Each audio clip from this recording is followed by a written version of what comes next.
Welcome back. This is Newsfile, it's your most authoritative news analysis show. And we're very limited time, but we can see what we can make of the fiat that went out to some assemblies, asking them to pay 5,000 Ghana cedis for the president's visit to their region. As you know, there was a statement that was issued and it got leaked, and apparently got leaked from the northern region, and it was to the effect that the central government, so to speak, was asking those places that were going to be visited by the president to make a contribution of 5,000 each towards the official visit of the president. It became an issue. The media spoke about it, and then there was a reversal of that decision. And we are told that some people are going to be punished for leaking that information.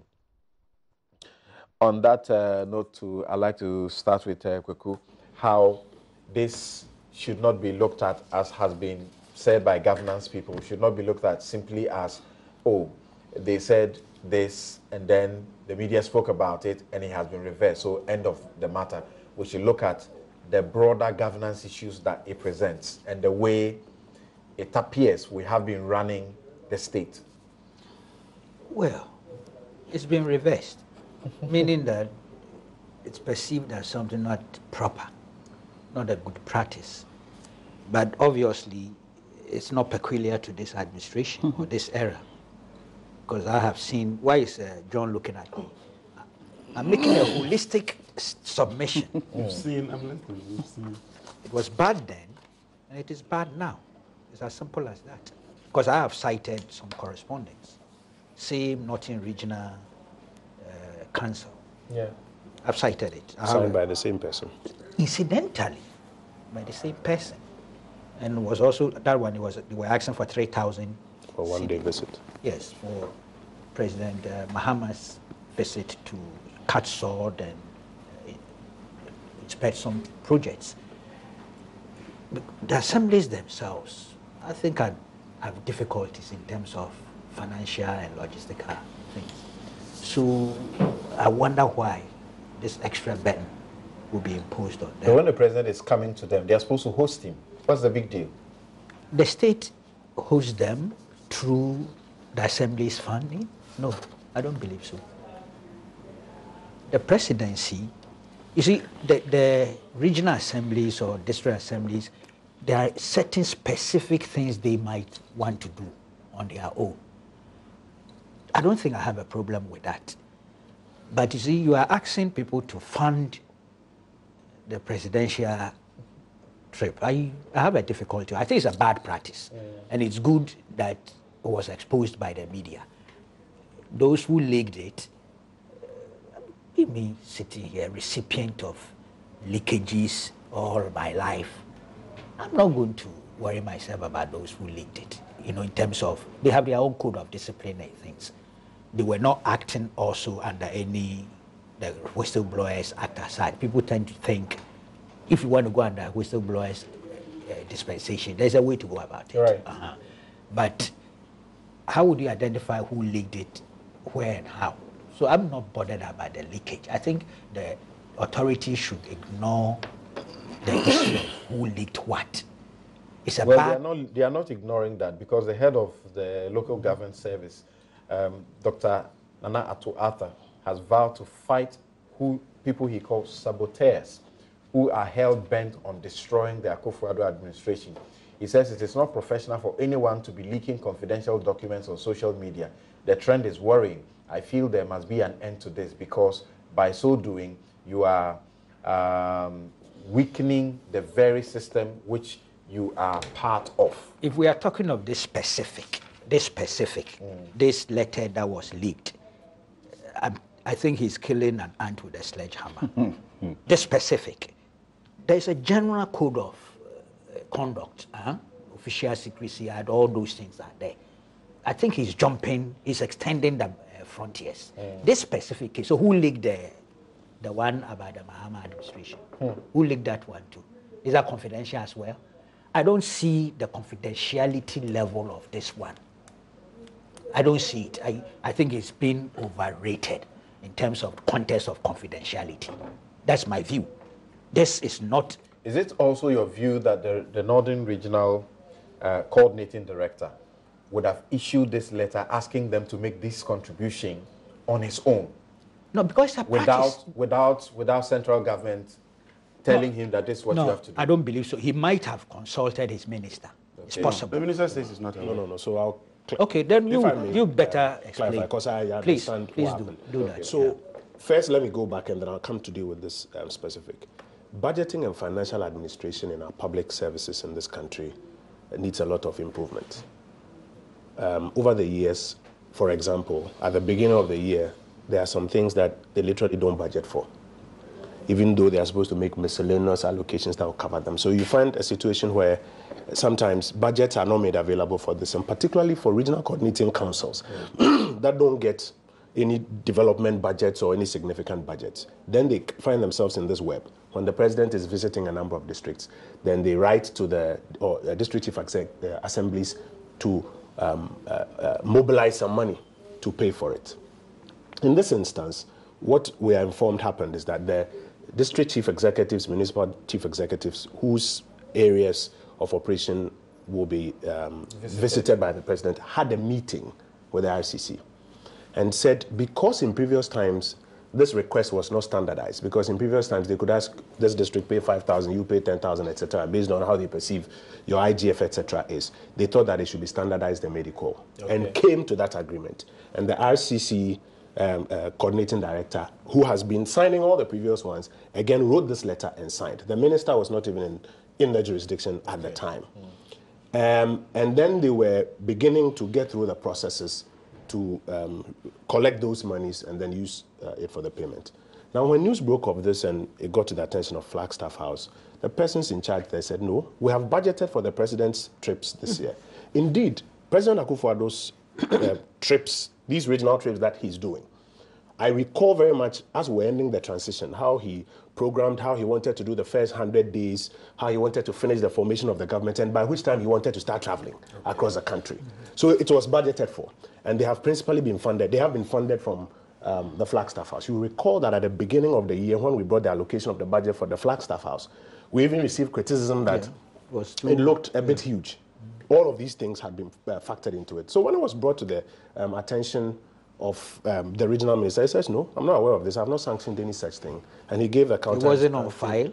Which one? This wasn't on the minister's file? As in the RCC's directive to the district chief executives. Yes. The minister was not even in the jurisdiction at the time.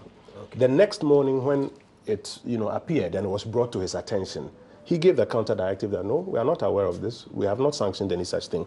In our engagement with Flagstaff House, we know that they are paying for... Was his Weber? His counter Weber was written? No, it was written. And that's how subsequently a statement was issued to that effect, that this instruction has been given and DCs are being asked to disregard that earlier decision that they had come to. Interesting. But for me, the big thing is ensuring that budgeting and financial administration, in accordance with the PFMA that has just been passed in October 2016, because you recall in August 2016, we passed that law to tighten the framework for these things. In fact, right now, the process for budgeting is by law. The persons you are supposed to consult and do their programming and budget is by law. And Section 96 of the PFMA is now making it an offense.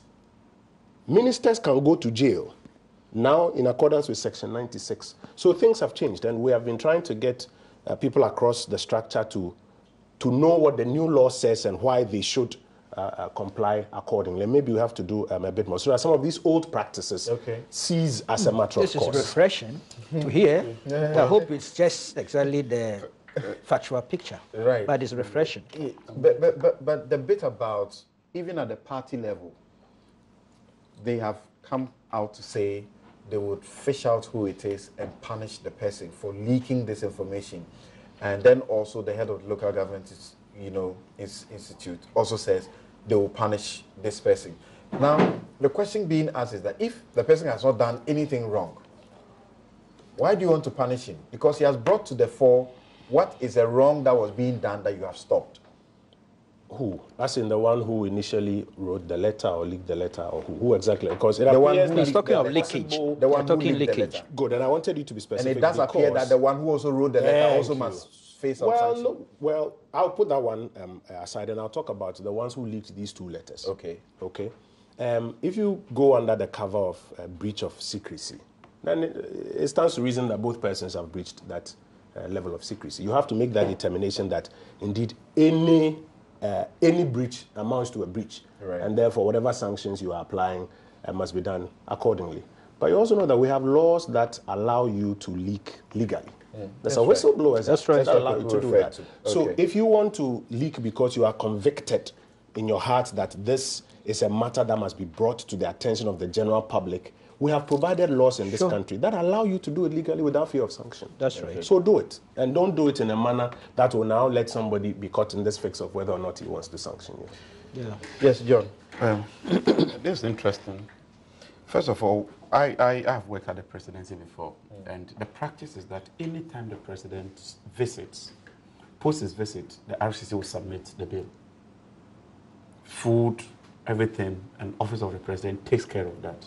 So it's not a new practice which will warrant the ballooning of the budget to the office of the president. It's always a system. So what you're familiar with is that the president goes, Yes. they spend to host him, and when he returns, they bring the bill. In fact, And then the presidency pays for it. during our time, even before we go, they would have submitted some initial budget, hotels, all those things, and we'll pay.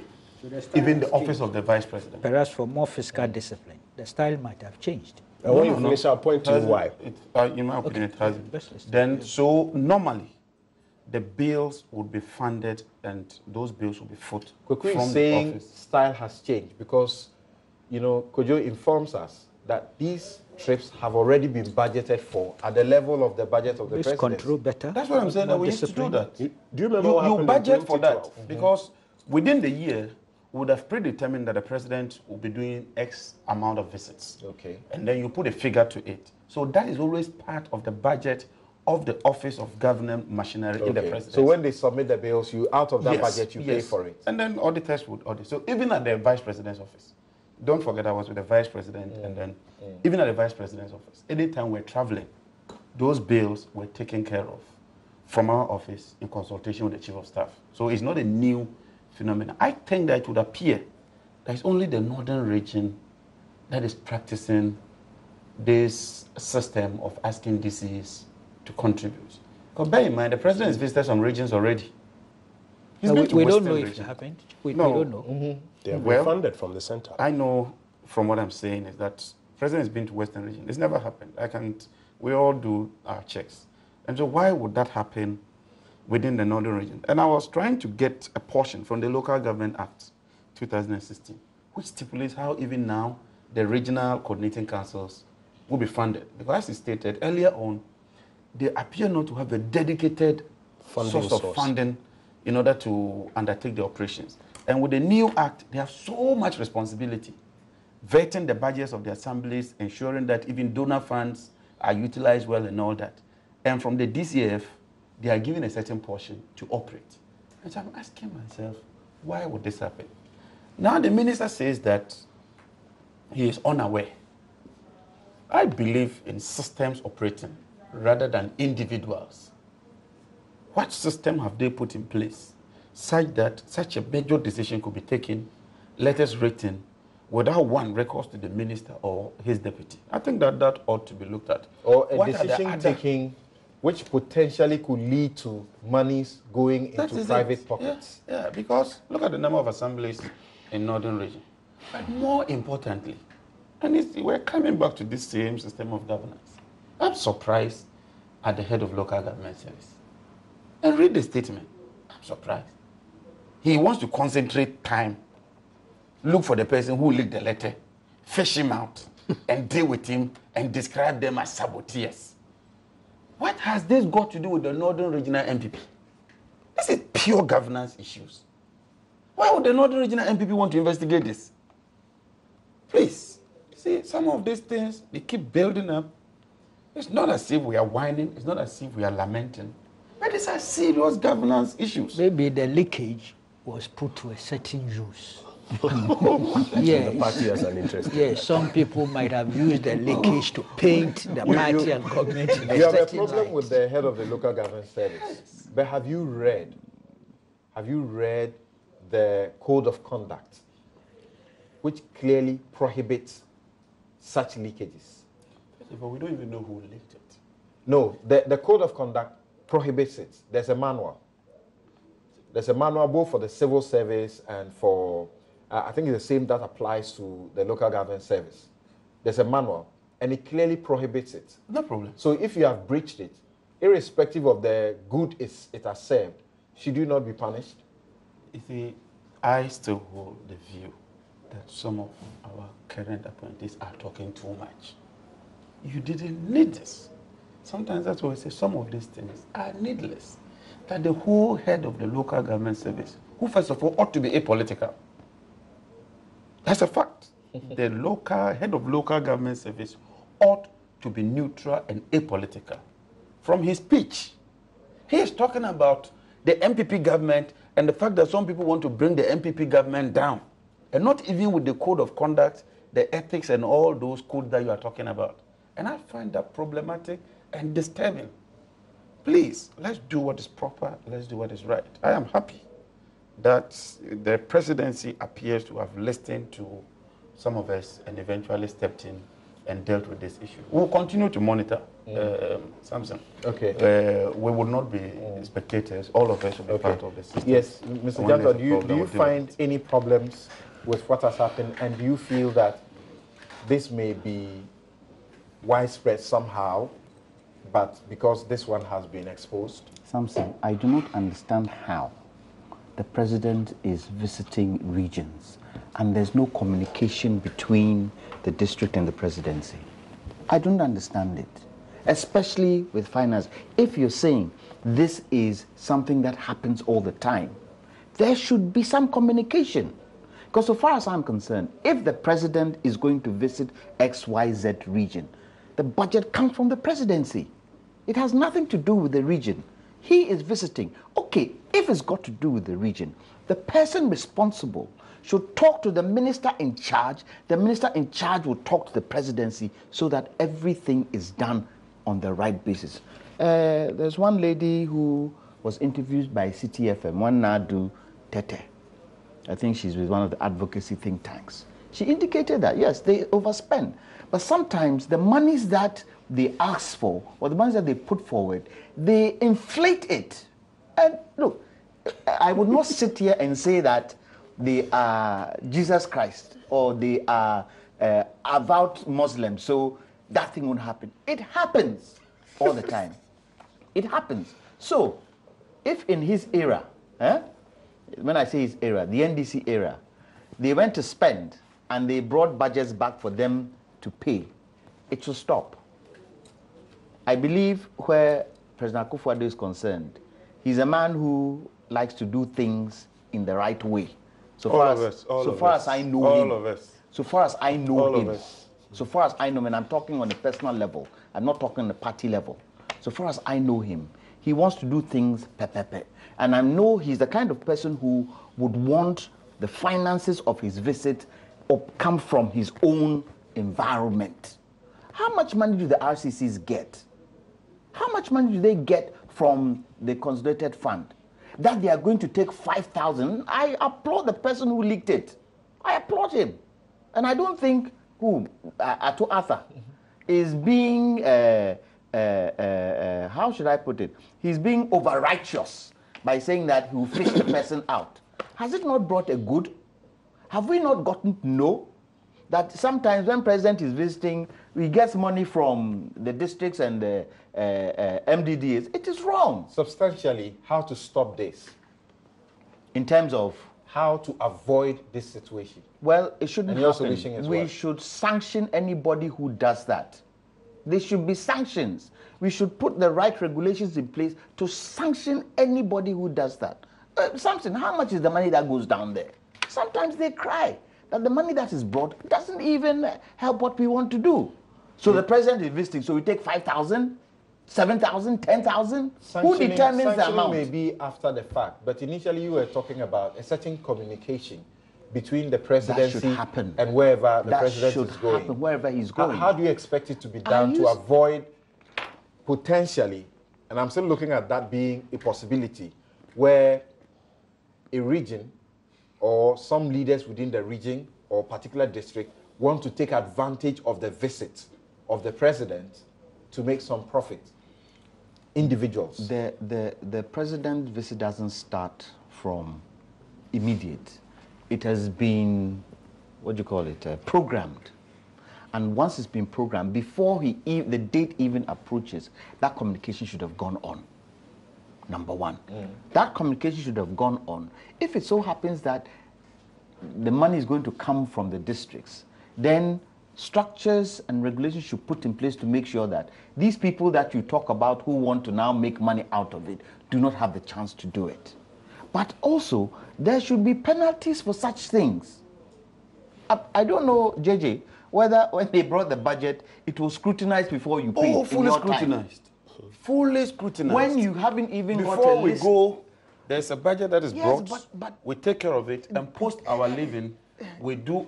JJ, do you think that was a good system? Yes, it is the best. That's what they are doing today. Are you saying that? Are you saying that nobody down there had the chance to make some To money the best off of it? my knowledge, no. Okay, that In is what you 2013, say, but do you it know happens. the single entity that overspent its budgets the most and gave the explanation that it was because some activities were not budgeted for? The Office of Government Machinery. That is why you're doing 1.something billion. Is that why you want to spend 1.something billion? A number of things Why? have changed with the current administration to tighten some of these things. You've heard the finance minister consistently talk about the Public Financial Management Act because the regulations you're asking We for brought that have act. now been put We in. brought that act. So They don't have say a now number been of put things in. have changed with the PFM. And our view PFM was is to introduced by ensure- us. May I finish, please? Yes, please. Our view is to ensure that it is followed to the letter. And I think that what we should do, you see, in this period where this change is riding, there are some who still hold on to some of the old practices. I think what we should do is to bring to their attention the quick enforcement of some of these things so that everybody complies and we move on. Something, you know, in all the things we do with our finances, if there is not strong physical discipline, somewhere down the line, we go off track. Right. Yes. We go off track. With the We always introduction go of, off with the track when we get introduction to of elections PIFMA, anyway. with the Yes, introduction we of PIFMA, we should be seeing tighter scrutiny and tighter application. Are you talking of system. gift miss or I'm PUFMA? talking of PIFMA, The the Public Financial Management Act, Oh, the introduced PFMA, by yeah, the John okay. Mahama administration, the PFMA, that we introduced. Look, Essence It was of an that- improvement on an There was a earlier financial thing. advisory there is system. perpetual It was an succession. improvement bypassed by This is Parliament. where, when you start, then we go into politics. You started this thing that Do you you know don't the want to- Financial things have Administration changed, Act? and then you brought the Public Financial Management Act. I didn't say we brought it. I You never referred said to that. it. No, You I said never you said changed that. things Of course, and referred to of course, it PIFMA. was passed in August 2016. You heard me say that. That was an No, you said improvement you on the one on that the was passed Financial 2003. Administration Okay. It's commendable. Okay, So let don't me appropriate it. read a couple of messages. A couple of messages before we go. And Ilyasu is sending us this from Tamale. He says, how could Maslow, which was set up to nip poverty, rather impoverishing the people? A tricycle in the open market sells for 5,000, yet Maslow was selling same at 13,000 and more. Where exactly are you referring to? There should be... Doesn't get it. Yes. He there said should- 13 and say pay in 2 years. It cannot be the same as paying up front for 5,000. There's a time value of money. Oh, so you mean that tricycles were giving out for 13,000? No, I'm saying to be that, paid you see, within there's- to be paid for within 2 years. For, I'm The giving you an allegation that example. is being If you used go that to the open market, for instance, was over. you buy Okay. something for 5,000. He says that why is Maslow selling? Not how much Maslow bought it. That's not the deal. He says that why is Maslow but even selling? so, You know if that it is the allegation that is 5,000, being if made it's is that the pricing 5,000 is on the over the open bar. market, Yes. you know, and And we it's said that you would for buy 2 for years for 13,000, but you paid 13,000. over 13,000. It means that some computation might have gone through to determine the anyway, value of that you know amount that is not the over the original period. accuracy of being that's what he's saying. I'm not saying it. says the rot at Maslow stinks. The new CEO and his team should prosecute those who have defaulted. Okay, can't prosecute them. You should recover through civil process. But like I indicated earlier, some of them you may not be able to recover because the law does not allow you after a certain number of years to go after the debtor. Very interesting. Musa Abato and Kumasi says the explanation by the former Maslock boss, as Kweku Bako is alluding to, it means the current crop of Maslock management, especially Stephen Amua, is mischievously politicizing this matter. Okay. Thank you for those messages. We've run out of time. My guests have been Kweku Bako, Kwame Jantua, John Jinapo, and Kojo Opom Nkrumah. Thank you very much. Have a good afternoon. My outfit, as always, is by Latida.